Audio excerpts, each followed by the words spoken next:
It's Friday when I'm still on you. Hello, everybody. Welcome back to the United Way for our latest Manchester United news. Hope all is well. It's Friday. We made it.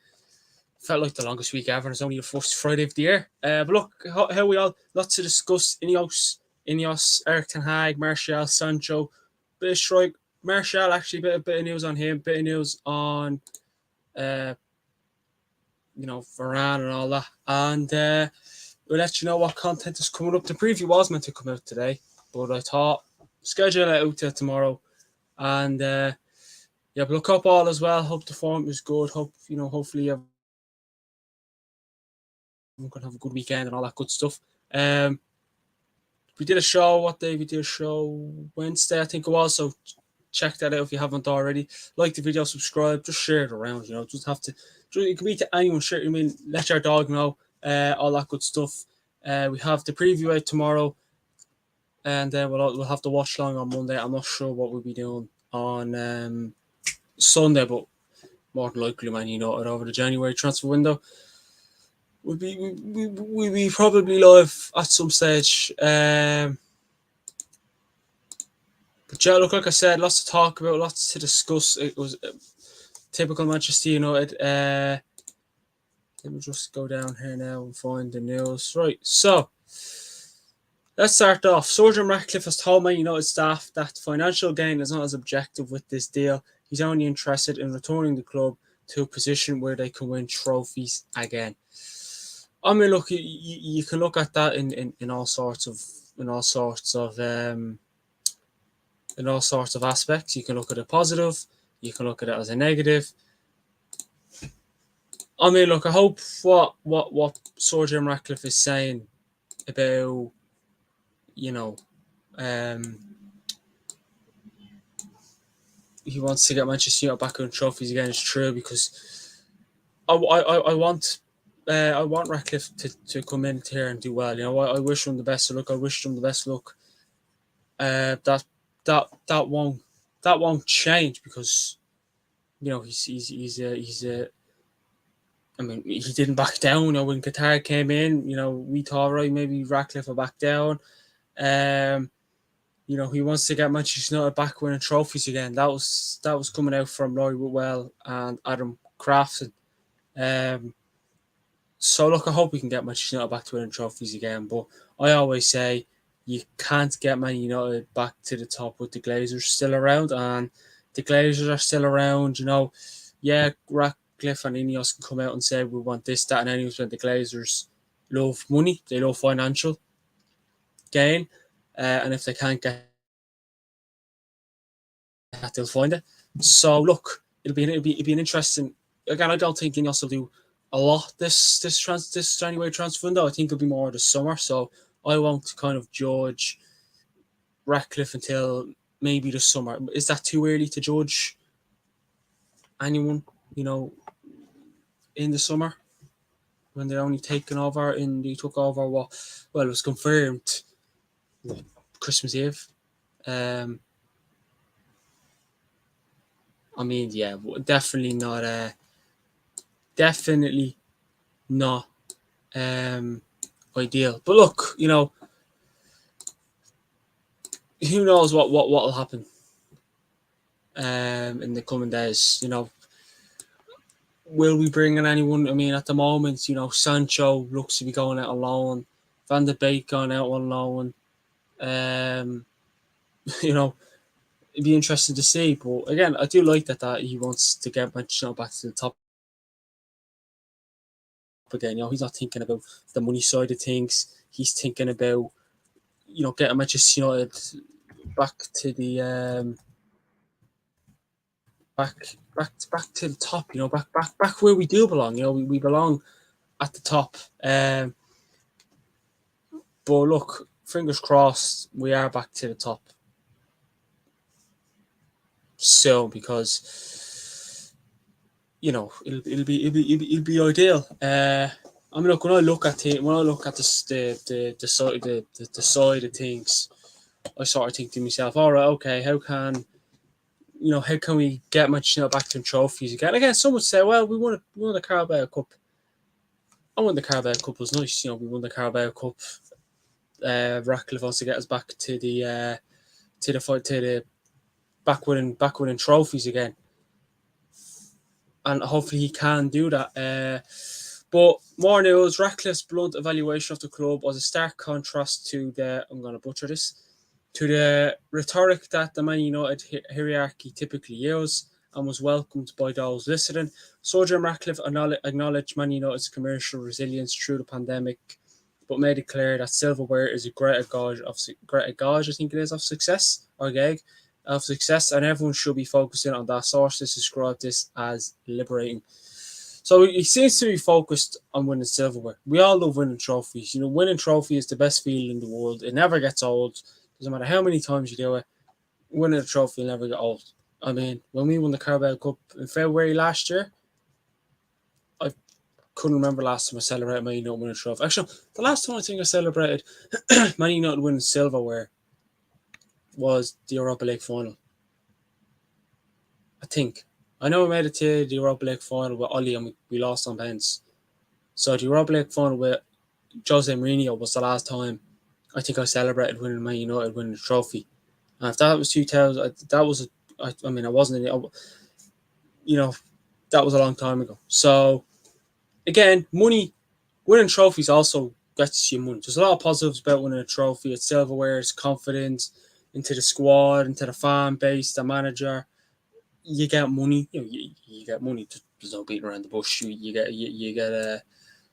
get silverware, and the first thing you think of is the money side of things. That's it.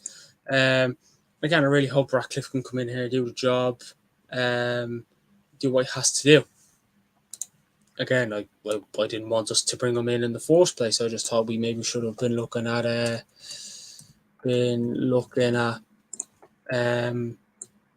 Tar. But like I said, also, if Sir James comes in and does the right things, well then by all means, I'll be on board with the lad. Again, I'm not trying to sound critical of Sir Jim Ratcliffe because I want them to do well. Obviously, I mean, Stevie Wonder could have taken over, and I would have been wanting him to do his best. That's exactly what I would have been.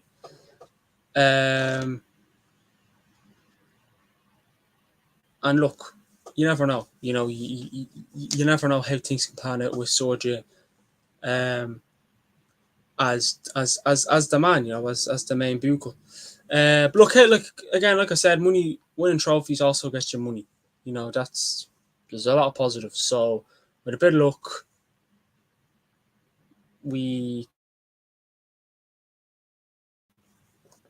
Ratcliffe comes in, we get back to winning trophies again. Those attended, obviously this was yesterday's news, so those attended yesterday's meeting left feeling inspired, but still remain cautious about how the new plans would be implemented. It was felt that Ratcliffe and Brailsford applied pressure to perform, but also encouraged people to be part of the change.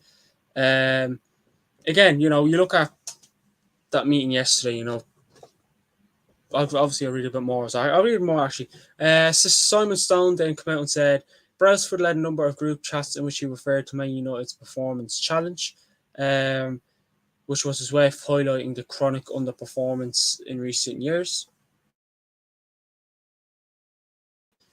It is thought Brailsford will bring in a new technical director once he is legally allowed to make changes. That will put a question mark over the future of current football director John Morty. John Morty, for me, I mean, look, what good has Richard Arnold done? What good has John Morty done? Get John Morty gone, and we have Delph Brailsford, Jean-Claude Blanc, bring in Paul Mitchell, and then you look at Dan Ashworth as well. That'd be brilliant. If that could be a possible thing, that'd be brilliant. That'd be unbelievable. Brailsford also told Ineos, told staff Ineos will take over Man United's football operations. This will include determining the future of Ten Hag. Erik Ten Hag is secure at Man United for a foreseeable future, unless he obviously is a run of particularly dire results. So dire results, be 3-0, 4-0, 5-0, 6-0, 7. It'd be basically hammers. If we lose against Wigan heavily and Tottenham heavily, which I can't say is losing against both of them teams heavily, but you never know. That's pretty much what it means. So dire results, because the immediate priority for Surgeon Ratcliffe and Soda Brailsford is to get to the bottom of what is required to turn the club around. I mean, trying to turn Manchester United around it's a big ask. It's a big task for anyone. Even if Qatar took over, it would have been a big ask. I like the way Ten Hag's future is secure at Manchester United for now, but if we get knocked out of the FA Cup against Wigan and we lose against Tottenham next weekend, it could be a totally different conversation come the 15th of January. The day after we play Tottenham, it could be a totally different thing. Or we could beat Wigan or beat them comfortably, and then Tottenham lose, and then we lose. So it's pretty much how it is. It's sort of like his future is safe, but it's not.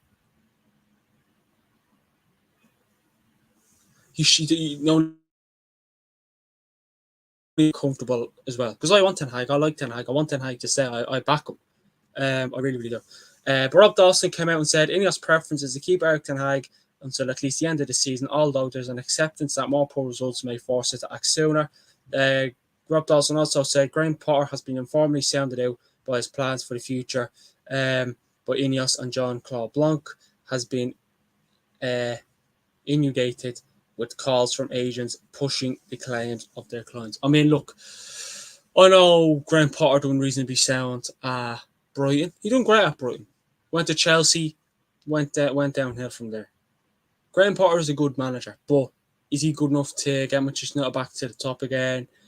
To get us out of this rut we're in? No. I feel like Eric Ten Hag is the man to do that. And again, I want to see better replacements. Graham Potter is not. Some might like Graham Potter. Graham Potter, he's a good manager, but he's not good enough to manage Manchester United.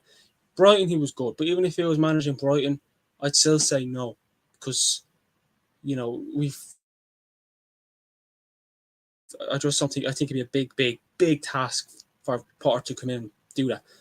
And I want Ten Hag to stay. Obviously, I'll back Ten Hag for now. So I want to see better replacements, not Graham Potter. Not Graham Potter.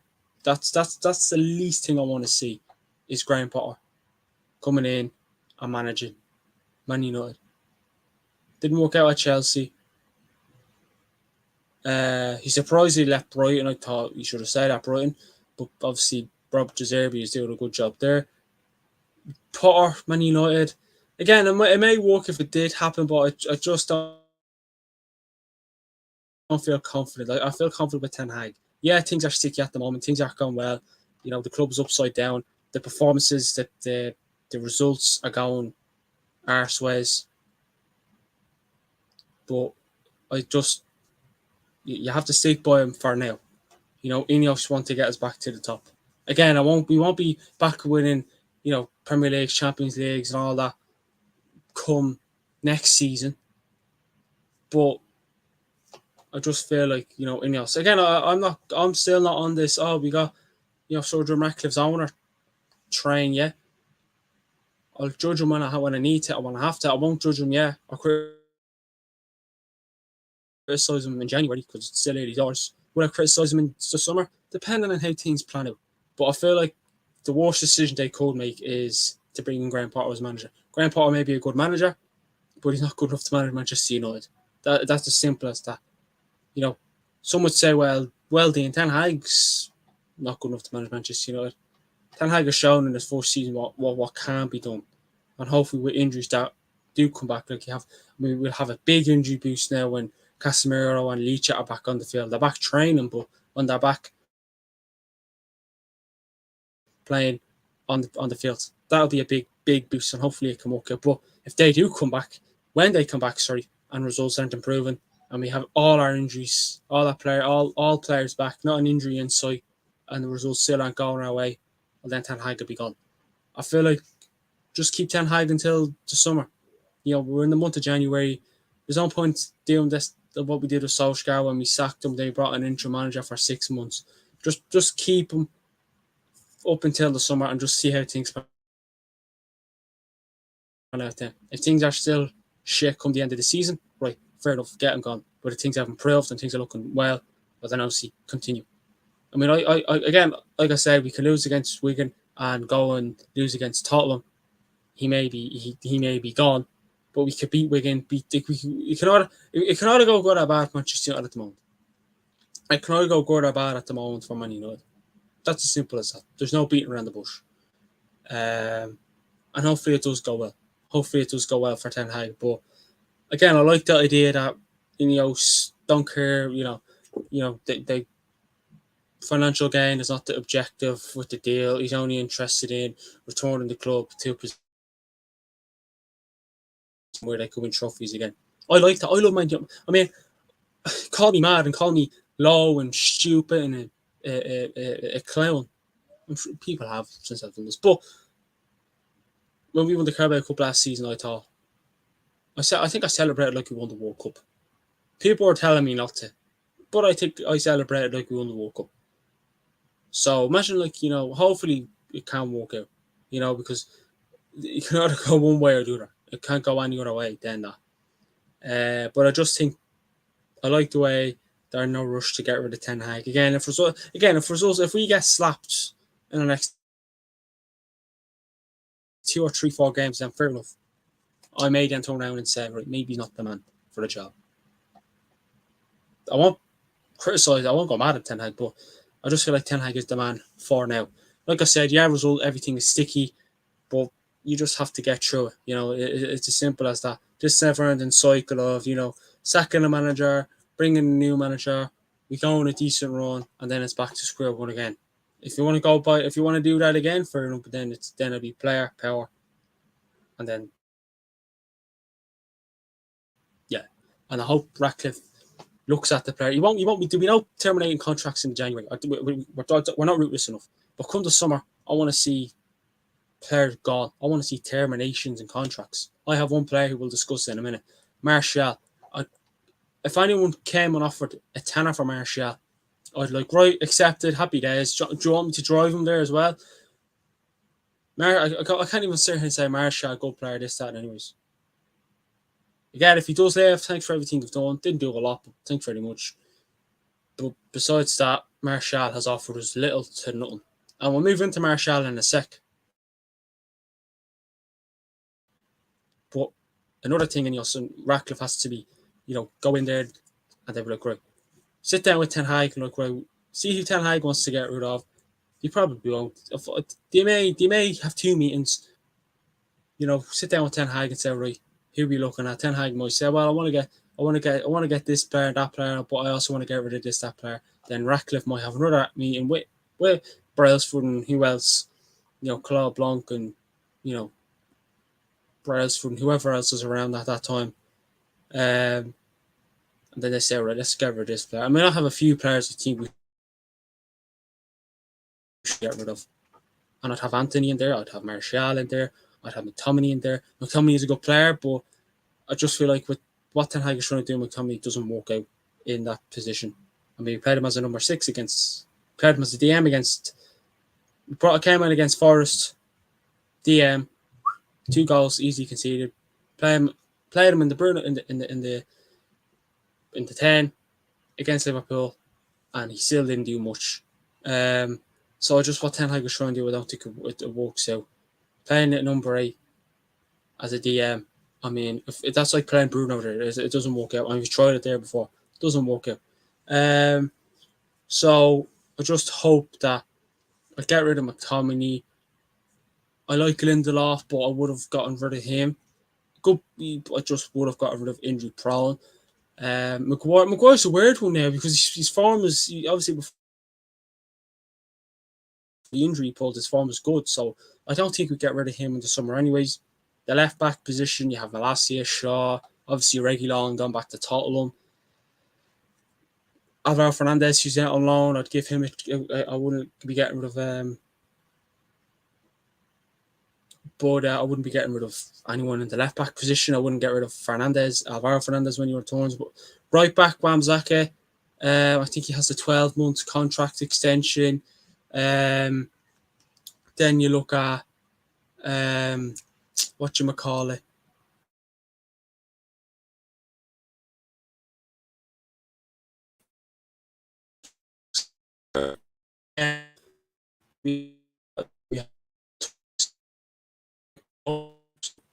Hope all is well, man. Have a good weekend, all that good stuff. Back here again. When I come, what'll happen with there it is. What will happen with Casemiro? Will we get rid of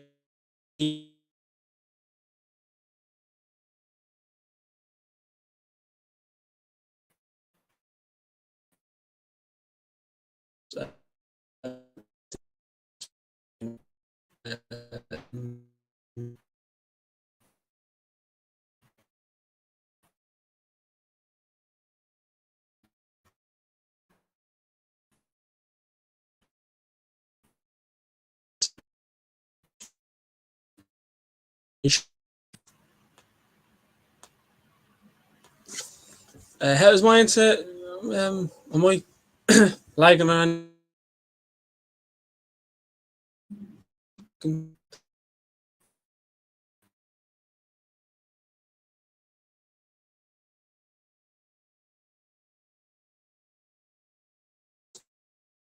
anyone does? Yeah, I'm trying my best.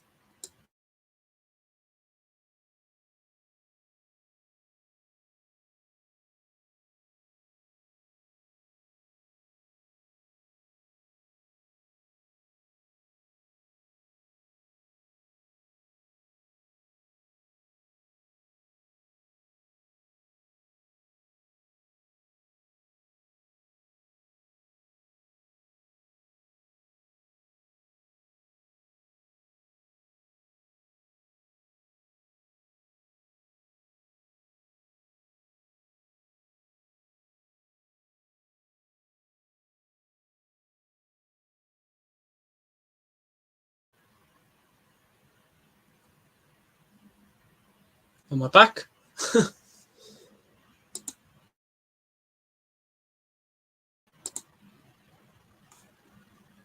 Hold on.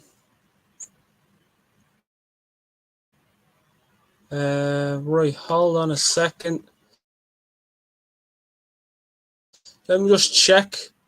If anyone, my internet's probably all right. I'm probably look like a right clown here. Do.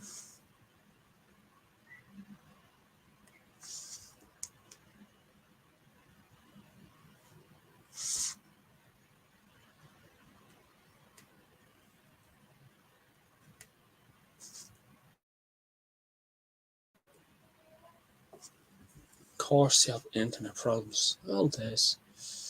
Good old shack.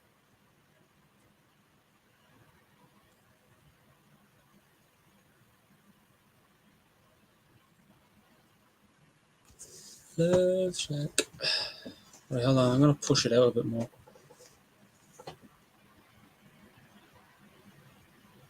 I presume it's all right for now. I mean, I don't know what the hell is going on at the moment. I'm glad we're not doing a watch along, anyways. That's a fact.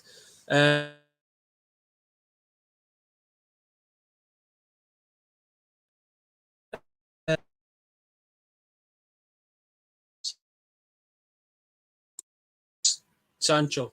Not Sancho. Yeah, Sancho. So, Jadon Sancho loan to Borussia Dortmund is still not done. Issue still to resolve. Hope remains that they will be sorted. Outline of Sancho data group to Man United and Dortmund. Important deals to finalise, but Dortmund hopeful deal will be struck soon so that Sancho can join them on the winter training camp in Spain. It doesn't look. I seen something yesterday that Sancho was meant to travel to Marbella, I think it was this morning, but supposedly that was cancelled. Obviously, with now why it was. It doesn't look as if Jadon Sancho's move from Man United to Dortmund will be confirmed today. The main outline of the deal is in place, but still key details to resolve. So look, Sancho going, he's going on a loan. There's no loan to buy. It's just a straight loan, 6 month loan. I mean, look, I would have liked us to get the money for Sancho. Am I glad that he's not going? I mean, Sancho will be definitely a player I'll be looking to get rid of permanently in the summer and Van de Beek as well. Again, I mean, it's a shame. It's a shame, but it's not. It's also not a shame. We spent a lot of money on again, Shaq. I'm not sure if you hear me because the internet went, but you said hey, what's up, how's things, man, hope all as well. Um, but yeah, I personally I don't really know.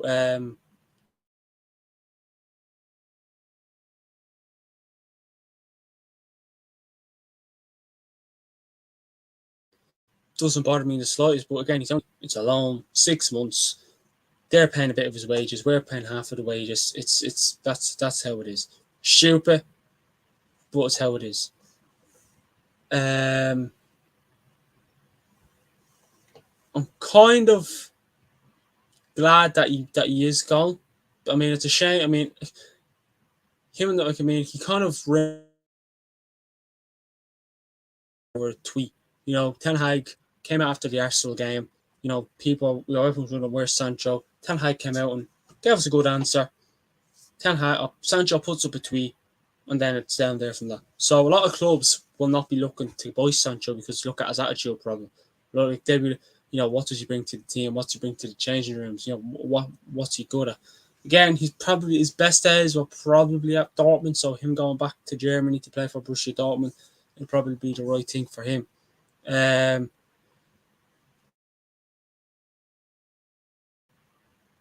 But look, a little bit more anyways. Sources close to Jadon Sancho have insisted he does not want to completely give up on his Man United career yet, but in short term, the broken relationship between Sancho and Eric Ten Hag means he is better away from Old Trafford for now. I mean, look, if Sancho came up and apologised to Ten Hag, it'd be all sorted, but Ten Hag is not going to be in no rush to say sorry. I mean, he'd be look. I mean, I'm sure if Ten Hag was desperate for a winger, he still wouldn't be looking at apologising to Sancho. Um, but yeah, let us know what people think about Sancho, leaving on loan, like,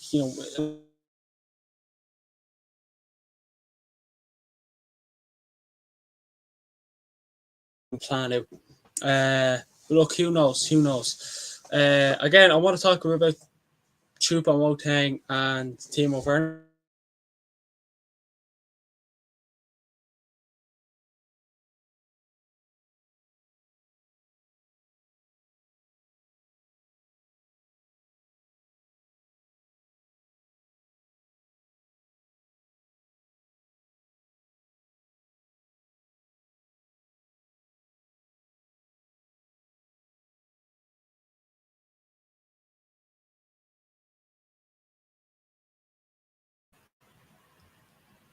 Yeah, I don't know what's going on with the internet today. It was all right up until. It's funny, someone literally texted me because we're trying to get someone on the channel. And yeah, you know him as well, actually. I think you know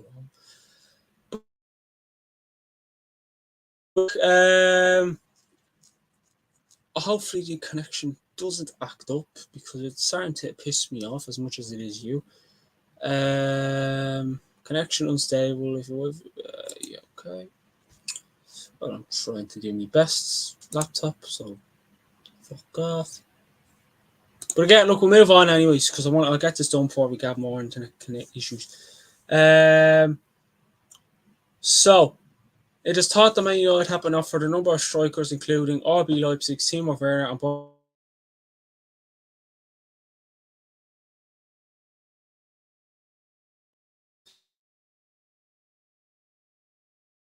God, so annoying this connection, man. Like, just give me a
I do. If anyone came on and watched them, was wondering where the hell is that bloke gone? Internet issues. But look, we'll move on and talk about Anthony Martial. We were talking about Werner and Choupo-Moting. Don't want any of them. And yeah. But look, if we need a backup striker, bring a Werner or Choupo-Moting. So Fenerbahce supposedly have made a 7 million euro bid to Manchester United to sign Anthony Martial. This is from TACVIM, so again, I'm not sure how reliable it is. But look, I think getting rid of Martial would be good for him. 7 million. I mean, we spent a lot of money on him. I mean, we all know the song. 60 million down the drain, literally. 7 million. I mean, look, it's not a lot, but I do get Anthony Martial's CV, his injury record, his performances, everything, all of the above. It's. I mean, it's the best we can get. Like, it actually is the best we can get for Anthony Martial. My little sources admit Rafael Varane's future is in the balance, and then a similar situation to David De Gea last year. So we know De Gea contract. Personally, I don't know why we are extending. I mean, I'm like we should extend Varane's contract 12 months to 12 months. Another season, but we're not doing that. We could Varane, it'd be like Varane could be literally one of those. He could be a potential free agent in the summer, and we could let him go for free. It'd be honestly stupid if we let Rafael Varane go for free. Like, we should extend his contract. Wan-Bissaka is, extended.